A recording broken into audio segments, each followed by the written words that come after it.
Hello there everyone, and welcome back to Napoleon Total War 3. So, as per the vote, we are doing Napoleon Total War. We're doing the mod Napoleon Total War 3, the latest version at this point, 8.6.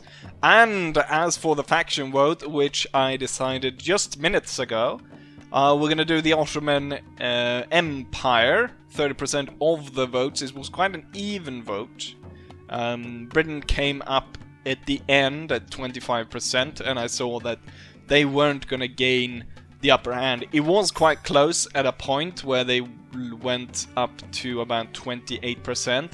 A bit of a sad point that some mentioned was that my troll vote comment actually got more votes than Spain. So sorry about you, the Spanish, for that one. I guess you weren't able to rally enough people to get that voted in. Anyways, we're doing the Ottoman Empire.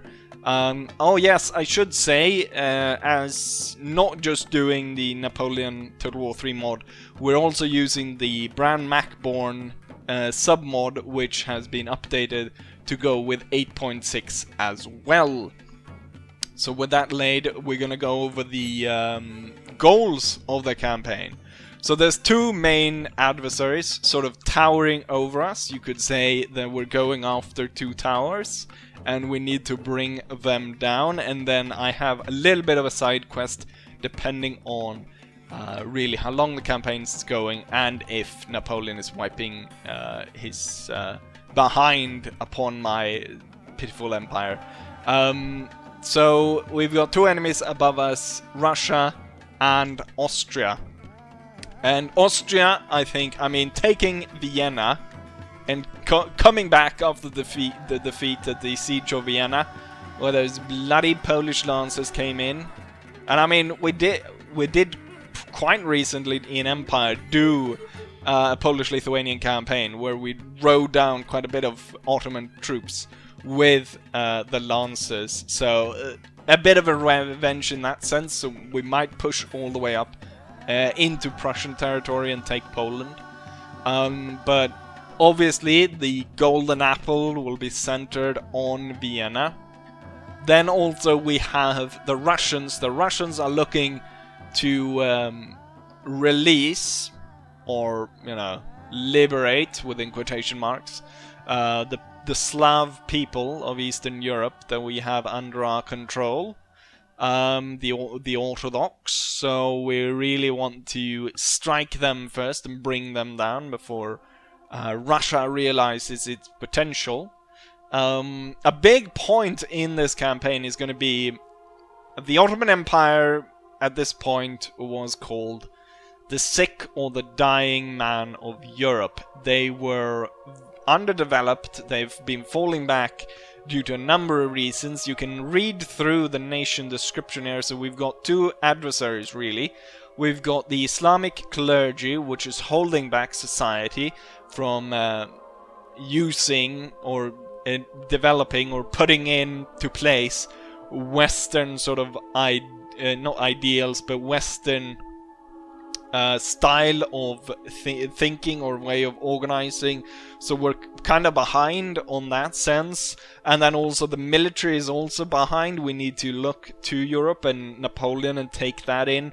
And as it says here, it was kind of balanced, or they had problem with yeah, he does contend with the clergy, as I already gone over, but then also the powerful janissaries, which had a lot of, you know, we're going up against privileged groups that have had those privileges for a very long time, but it no longer suits us, and it's holding us back that these people are holding these privileges. So you need to break up the army, you need to break up the power of the clergy. You don't really need to go into that, but that's kind of the role-play thing behind this. We're gonna have to try and turn the dying man of Europe around so we can take down these two towers. And as I mentioned, also possibly a side quest, and that is of course Rome. To take Rome and finally kind of realize that we are the the heirs of the Roman Empire. It's a lot to do since the Ottoman nation. I have quickly just looked at it, and I mean, it's not good, I'll tell you that. Inept leadership all around, but yeah, we'll try to do it. With that said, I think it's time to jump in. We'll look over campaign difficulty. I maxed that out. Battle difficulty, I maxed that out as well. So, you know what? It's time, my brothers. The kebab will rise again. On to victory. Allah wills it. Right, and here we are right into the campaign. Secure the Ottoman trade dominance in the Black Sea. No, I will not capture the city of Odessa. Well, I will probably try to do that. We get 2,000 gold coins from the Odessa bank vaults and the prize warship in Sevastopol. That's good, but I'm not actually going to, go over. And then Zagreb, we get gold there, and we get... Okay, so we get ships. If we go ahead and do that, what we're going to do is we're going to get this guy over here to the college. We need technology, and I've already looked over what's the best one to start off with. And a lot of these will take so much time. I think this one, what I looked at, was the best one. It will give me upkeep cost minus throughout, and then +5 wealth in towns and regions. So I think that's the best to start off with. Then we do have these trade navies, and we do not actually make that much money each turn, which is not that great. But we're gonna move all of our trade over to Malta, and we're gonna trade in spices there instead, because that's the best thing, I think.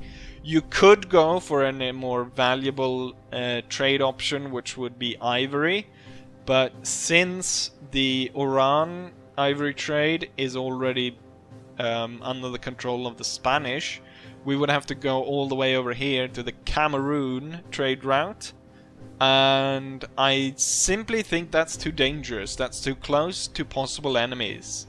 That would be that the fleet would be sunk. I wouldn't be able to I cannot control the sea that far away, and if that's sunk, then that's a big blow to our economy, because our economy is shit.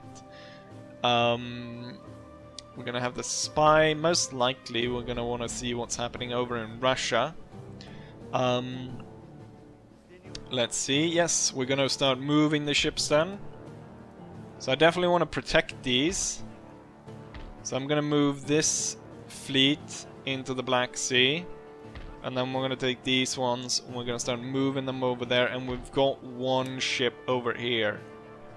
So we can only have 6 of them, and all 6 are now on their way to trade spices from Malta.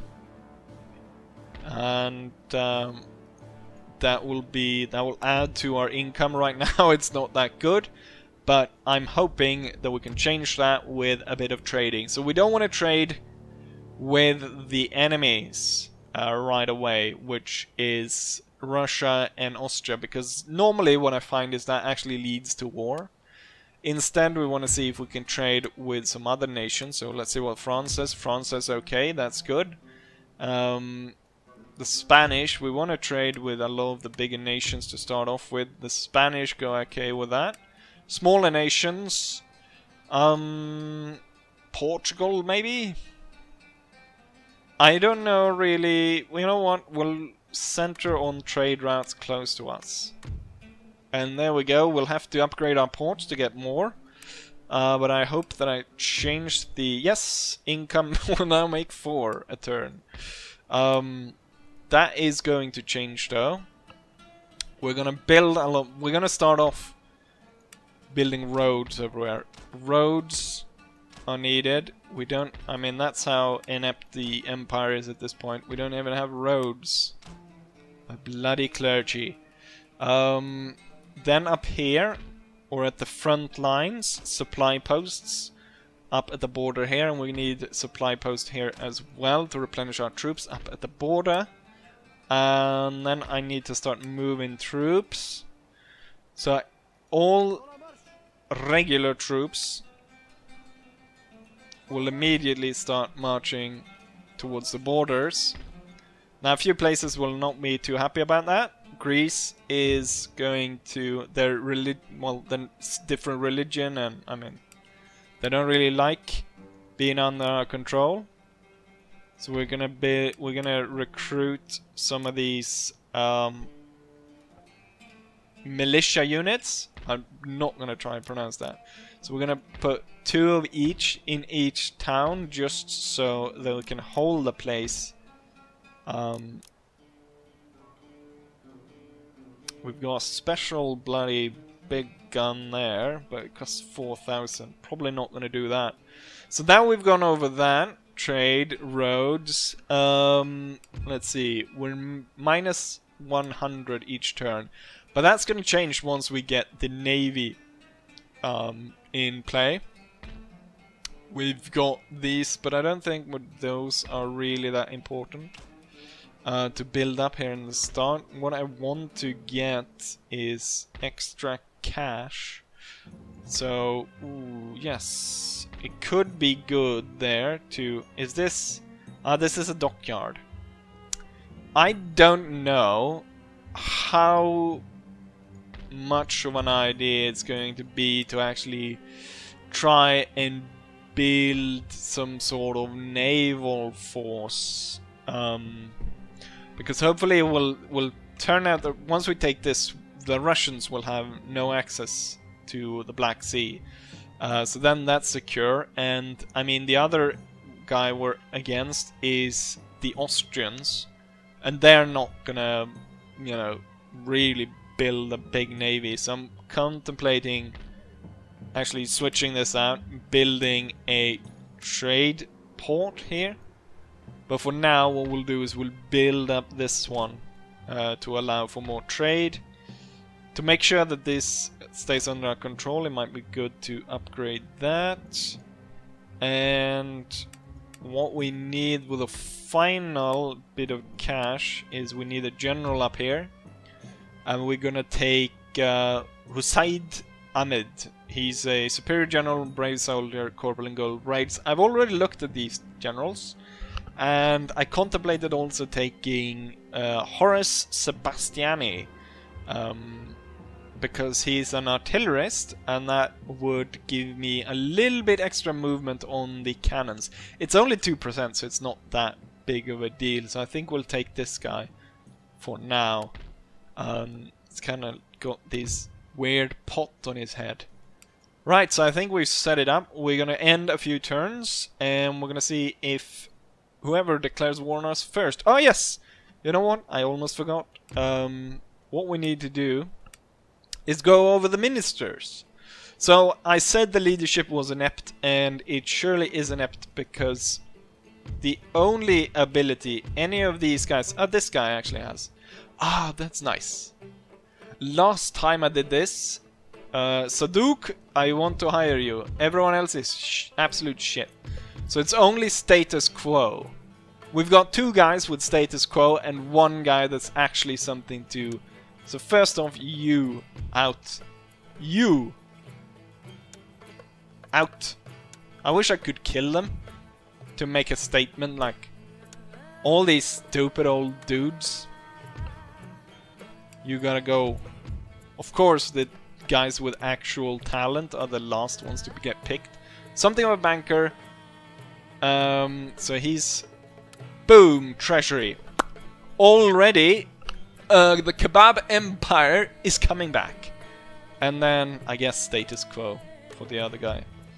So that will give happiness for nobility, and definitely actually not something that we need, but at least they do something, I guess.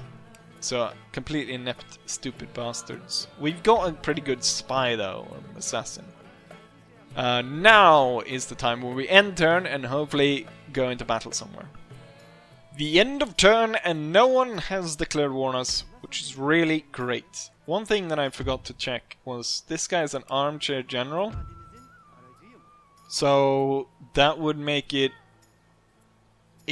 actually better if we started doing military tactics with this guy. National census I need for this. Inspirability, so we need to go... Okay.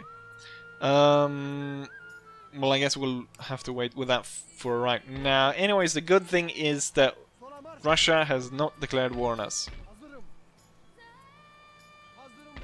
So that's good. We're building up our force there. We're probably gonna get looks like we're gonna get full stack.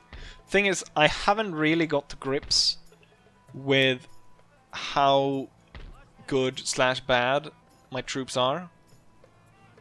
We're gonna actually follow the trade navy. I think it's probably quite important to keep them under control. So we actually arrive here, and even with that one arriving, we're still 400 minus, which is not great. Means I cannot spend anything this time around. What I could do is, I guess, could remove some expensive, useless troops. But I think we need every man we can get right now. Let's see, do we get any new... Your shit as well? But whatever. Guess what I could have done is I could have jumped to places in between. Not really. Right. I cannot afford to spend anything. And the trade port hasn't been built up. And right now I still don't want to trade with these guys, because normally what happens is they declare war right afterwards. And we definitely don't want to give the enemy any advantage by giving them our trade. So once again, end turn. We have a lot of constructions done, roads, we have supply posts in the Balkans, Sarajevo, and in Moldova, and a magistrate has been built in Greece. So that just gave very, very little. But now, when these 3 ships are arriving in Valletta, then we turn it around. So now we're making 1,000 a turn. We have 2 extra ships, so we might be able to make a little bit more from that. Normally it's advised that you wait, I think, 10 turns, I think it said, for the enemy to build up their force, which I guess we're gonna do this time around. But damn, I mean, we've got Russia and Austria. What I think I'll do now, because we've already done so much, I want to try to get a battle in the first video, so let's just quickly jump through until we actually get war and we can go into battle, and I'll just summarize a little bit of what I've been upgrading and so forth. But you generally know that I'm working on upgrading my my empire, getting it in shape. We've got a new minister. It's just an inept as useless as everyone else. Right, we have a bit of a turn of event here. So Austria actually wants to trade with us, and they're gonna give us 1,000 gold for it. So we're gonna go ahead and accept. But this could very well lead to war in the strange kind of way that Napoleon works. And there we have it. Finally, the Russians go ahead and declare war on us. I think this will be turn 9, so they have plenty of troops built up, especially in Odessa. So we're looking at quite the fight to test out our army. I have, as of yet, only really been building on the economy side of my empire, so we'll see the army that I have scraped together from all the corners of the empire. We'll see how well that goes against the Russians, which was actually recruited in the area. Anyways, here we go. And luckily for us, no one joins the Russians. So they are alone in this war, which is perfect. Trade agreement cancelled with Russia. And Austria, that's not great. I almost thought this is the picture you show when you're bankrupt. I thought we would go bankrupt. It looks like, yes, the Austrians join as well. Kind of sneaky there. The Russian army under Kutuzov is actually right here ready to attack us in the Balkans. However, we have Mohammed Ali Pasha ready to defend Belgrade from an advance. On the Russian border, we've got just a few scraps up here. Nothing really that important. However, we have Mikhail Vorontsov here with a force, and we have quite a large force in Odessa. Whereas exactly where we're going, I'm only gonna leave a skeleton force of these militiamen, and we're gonna march straight up to the bridge in between our two territories.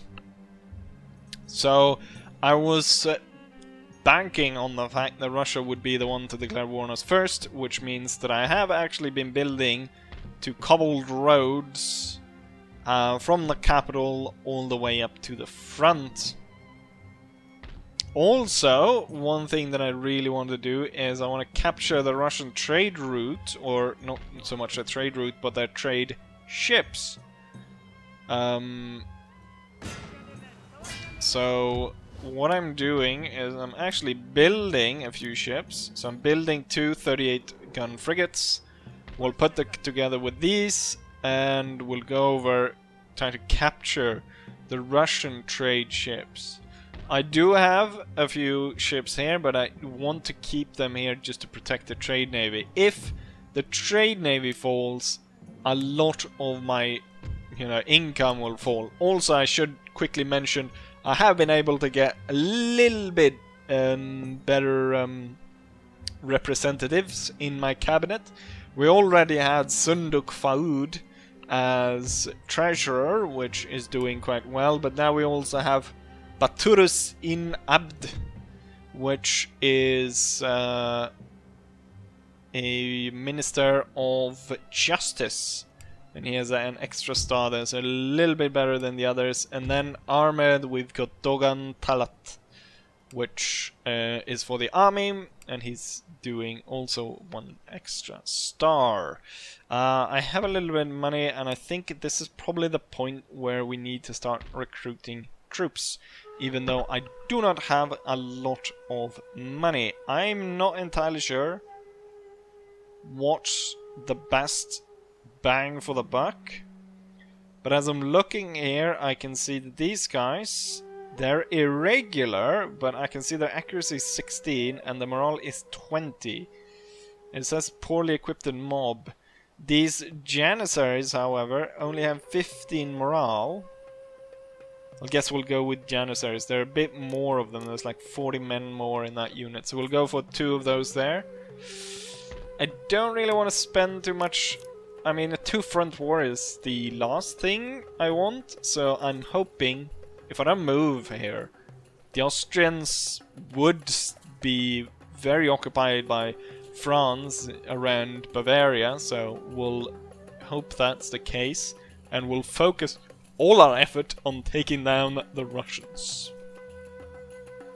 And yes, I was able to finish this, which will go over to national census. I was also able to trade with a few nations. So I got division of labor and improved coppering. Not super important one, but improved coppering actually reduces the upkeep of naval units. Which reduced that. The navy upkeep wasn't that big, but it probably reduced like 50 gold. And since I'm not making that much, it's still something. And the division of labor gives me extra wealth from building, so that's okay. Let's go ahead and end turn and see if the Russians want to attack it at the bridge at Husid Ahmed, or if Husid is able to go directly to Odessa. So with that said, let's go ahead and end turn. Right, so it looks like the first battle of this series is actually going to be a naval battle. I was about to say the Ottoman Navy. The Russian Navy attacks us. And we have 2 ships against their 6. However, 2 of these are trade ships. And all the Russian ships are smaller gunned than us. However, of course, they could quickly surround us and do quite a bit of damage. And I really want to capture those 2 trade ships. Thing is, if I fall back, there's an opening for the Russians to actually block my trade port, which would devastate the economy, because the other trade port is right now actually under attack by Austrian Navy. So I don't think we have any other choice than the first battle is going to be a naval battle. So without further ado, let's fight the Russians on the high seas. So I do realize that up until this battle we have done about 26 minutes of video, which I tried to limit to 30 minutes, and there's no way you're gonna do a naval battle in 4 minutes. So I did quite a lot of work, not quite a lot of work, I did quite a bit of work beforehand. And as we can see now, the fleets are now opposite each other, firing into each other.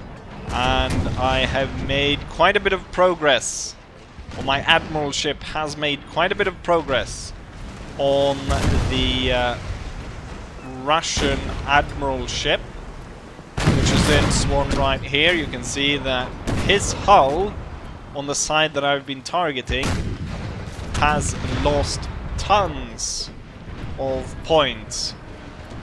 So we're actually doing quite well. And also, as you can see, the fleet is kind of separated, so the war part of the fleet is over here, while the 2 trade ships are over here.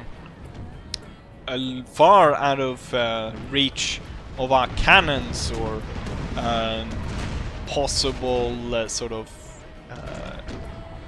drawn out fire that would go over to that.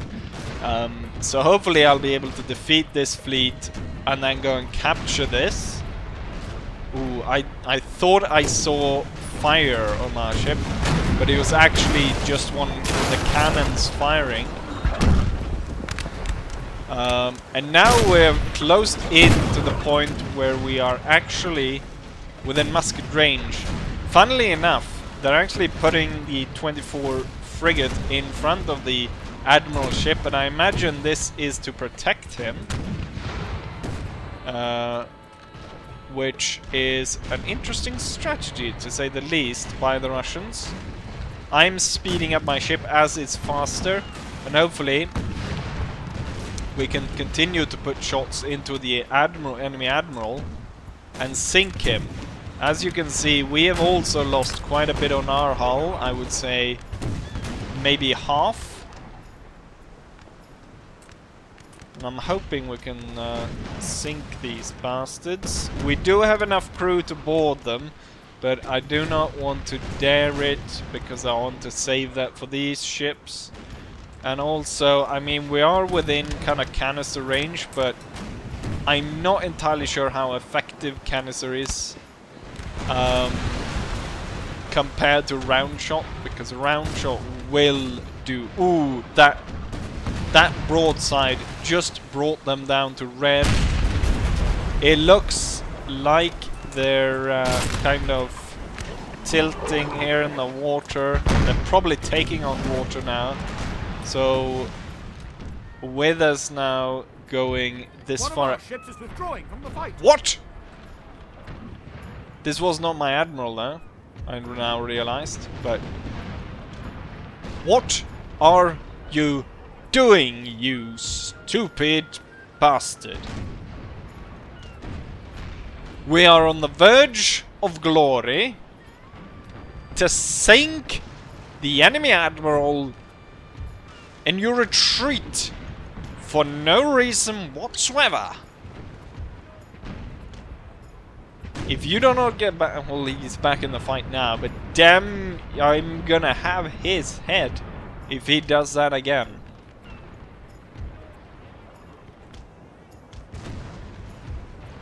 Sink the enemy admiral, and I might forgive you. Otherwise, chop chop on your head, or we'll put you as a galley slave.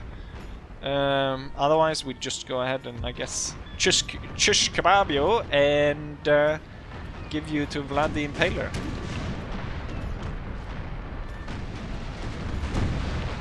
Come on, focus in on that one. Sink the bastard. We are gold. He's confident, steady concern.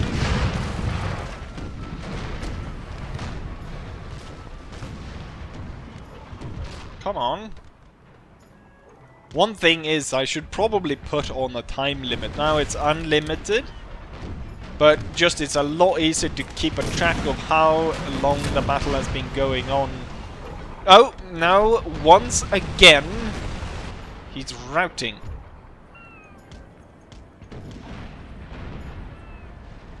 And leaving the admiral to fight the enemy alone. Thing is, he's only routing as well, so he's not like, he hasn't surrendered, so he might come back. But the thing is, come on, sink that bastard already.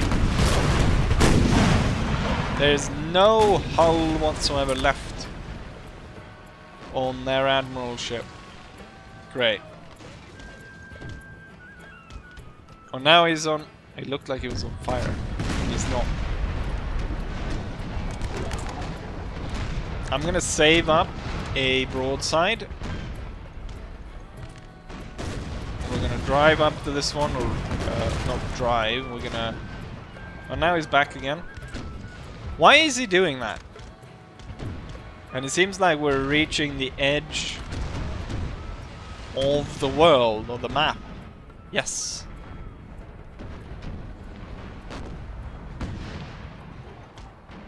Oh, the bastard's riding right in front of us. Right, we're not going to be able to go there then. They're really close to each other. I mean, there's so little needed to actually sink him.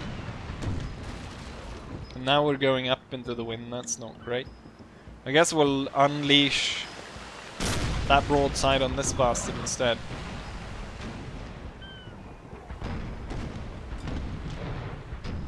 Ready? Let's see. He's in the middle of all of it. And there. Shock the bastard into submission. Come on. How is this guy? Now he's sinking. Now he's sinking. The thing is, we want to get some wind in our sails. The admiral has fallen.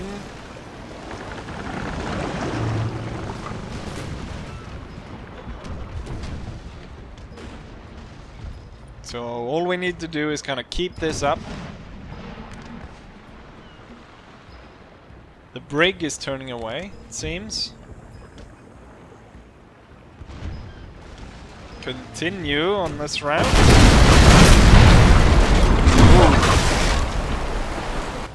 How the blood just comes spurting down from up above, from the upper decks.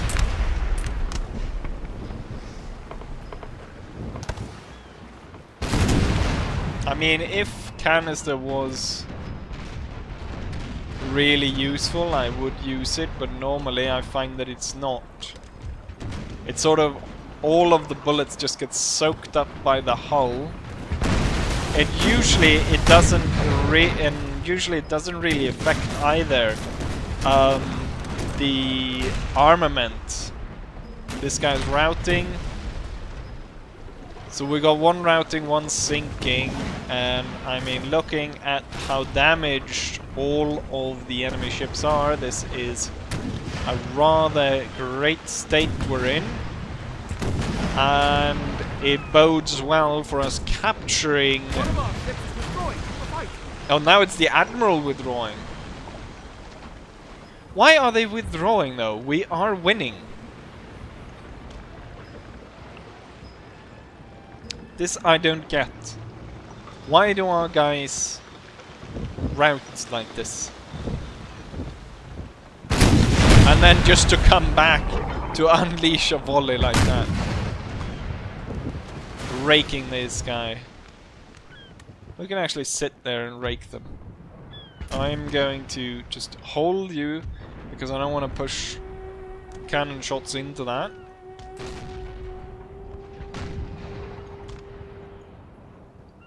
Turn after them. I mean, this would be raking shots towards the sails, but the thing is, they're not getting away from us anyways. So might as well push cannon shots into the arse of this one. We just took out that guy right there.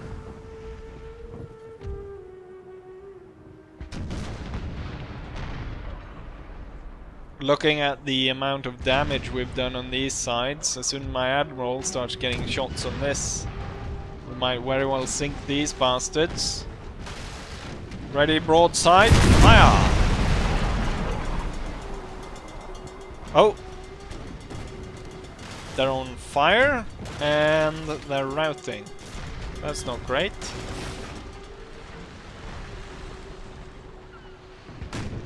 Definitely don't want to leave the Admiral ship alone. As soon as he's back, he needs to start dealing with that fire. He is in a bad spot as he's in between all the ship. So they're able to lay... Ooh, nice. Surrendered and on fire. He's gonna explode then.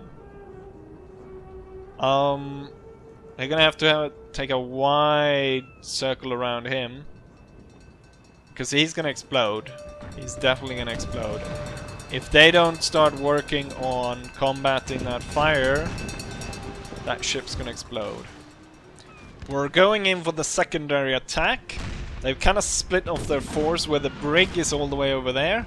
I'm hoping at this point I could possibly actually go ahead and board the trade ships, possibly.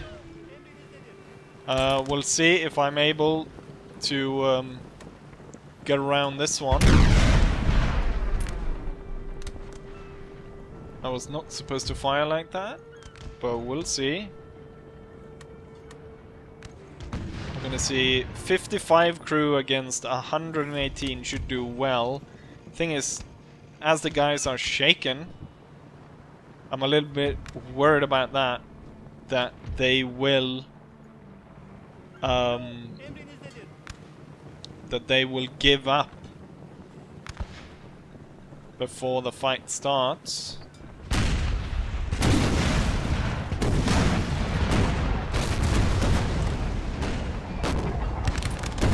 These guys are steady.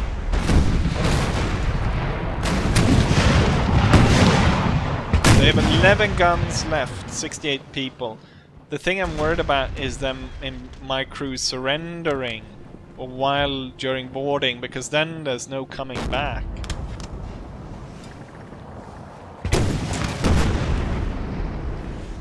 They only have 11 guns left. They can't have a lot on this side, and I think also we carry probably bigger guns. Then we have more crew. They're just punishing these guys. Okay, so this one is routing. We did take out one crew member and one cannon in the pass we made. Oh, this is gonna take all day, isn't it? Right, damn it. Unfortunately, my ships, as they do, decided to rout. My admiral ship was just on the border when he decided to randomly start routing, and of course he routed out of the map, leaving me with only one ship, the one that had lost almost all its guns, 36 cannons left. And that was the one that has been routing throughout the match quite a few times, so we lost the naval battle. We won it in a sense, but in another sense we lost it. So 2 enemy ships were sunk. 1 technically was captured, but it's going to fall back into the enemy's hands.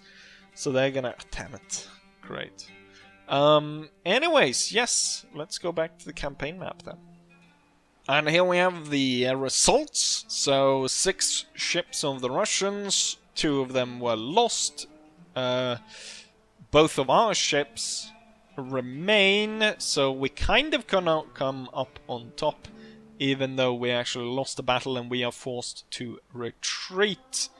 They have 4 ships remaining, 2 of those are trade ships, and the other 2 ships are so badly damaged that, I mean, there's no contest in who's going to win the follow-up to this battle. But unfortunately, our commander is a coward, and he's going to get his head chopped off. Right, the end of turn, we have the Austrians blockading our port in Greece, and we also have another one raiding our trade. We have built a musket manufactory in Wallachia, so we got 2 Austrian ships under Sigmund Rothschild, and over here we've got Jonas Schmid. Luckily I foresaw this and I actually put militia in the ports to stop the enemy from getting in. Definitely gonna try and have to sink that one. We're gonna move the navy into port, repair it, and then we'll just go over quickly what we have for next episode. So they are building up a force up here, which we must take note of.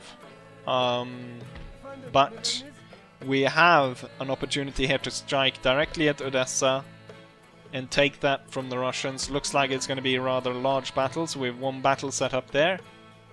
And then on this side, Kutuzov has crossed. He has positioned himself on this side. Quite the force.